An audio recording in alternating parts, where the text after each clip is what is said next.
بچه حالتون چطوره؟ امیدوارم که شاد و عالی باشین. بچه این ویدیو در مورد تعیین روز تخمک گذاری هستش. خب همونطور که میدونید پیدا کردن روز تخمک گذاری واسه خانم هایی که میخوان اقدام به بارداری کنن و زودتر باردار بشن یکی از اون موضوعهای خیلی مهم هستش. ببینین اونجوری که میگن و میشنوین واقعا پیدا کردن روز تخمک گذاری اونقدرام آسون نیستش. اگر که شما قاعدگی منظمی دارید، سیکل قاعدگیتون منظم هست و هر ماه مرتب داره اتفاق میفته، با این راهکارهایی که بهتون میدم میتونه خیلی راحت‌تر حول و حوش روز تخمک گذاری رو پیدا کنید. ما برای پیدا کردن روز تخمک گذاری باید به چند تا از این علائمش دقت کنیم. اولیش دمای بدن هستش. دمای بدن توی روز تخمک گذاری حدود 0.5 تا 1 درجه بالاتر از دمای پایه هست. از روز اول قاعدگیتون خانومی که میخواد اقدام به بارداری داشته باشه باید یک دماسنج دیجیتال کنار تختش باشه. دقت کنید دیجیتال باید باشه، کنار تختش باشه و هر روز صبح قبل از اینکه از تختش بلند بشه دست و صورتش رو بشوره دمای بدنش رو بگیره. پس حتما قبل از اینکه از تخت بلند بشه هر روز توی همون شرایط این کار رو تکرار کنه. دمای پایه بدنتون رو میدونیم که چقدره و حول و حوش اون روزی که 1 تا 0.5 درجه دمای بدن بیشتر شده اون روز رو یادداشت کنید. دورش رو مثلا روی تقویمتون یه دایره بکشید. دومین کاری که باید انجام بدین اینه که به ترشحات واژینالتون دقت کنید.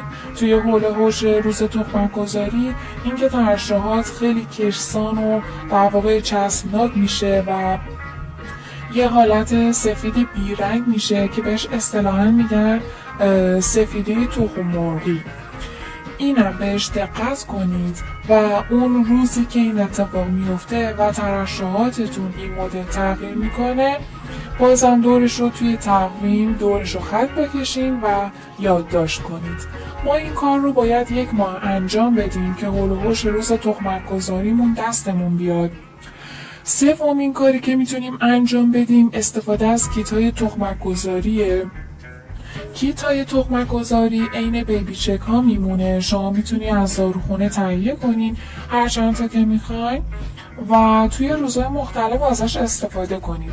پیشنهاد میدم برای اینکه زیاد نخواین هر دفعه در واقع کیت بخرین بندازین دور و بیفایده باشه، همون با ترشح و دمای بدن که در واقع پیدا کردین تو همون روزا بیاین از کیت استفاده کنین تا بدونیم که در واقع کدوم روز تخمک گذاریه. همه این ستایی که گفتم خب قطعا خطا دارن و هیچ کدوم 100% نیستن، ولی میتونه واسه کسی که میخواد اقدام به بارداری کنه حسابی کمک کننده باشه. البته ما برای افرادی که میخوان اقدام به بارداری کنن میگیم شما همیشه به صورت روتین و منظم رابطه جنسیتون رو داشته باشین، کاری نداشته باشیم به این روزا، ولی اینو میگم که قطعا تو این روزا شانس بارداری بالاتر هستش. حالا اگر که در واقع این 3 تا روش رو رفتین یه حول و حوش در واقع روزی واسهتون به دست اومدش و میخواین دقیق تر بدونین که چه کار باید بکنین، میتونین تو این روزا سونوگرافی واژینال انجام بدین. دیگه سونوگرافی واژینال رو که انجام دادین دقیقاً بهتون میگه که در واقع چه روزی تخمک گذاریه و از سونولوژیستتون خواهش کنید که به جای ابعاد فولیکول خود روز تخمک گذاری رو بگه.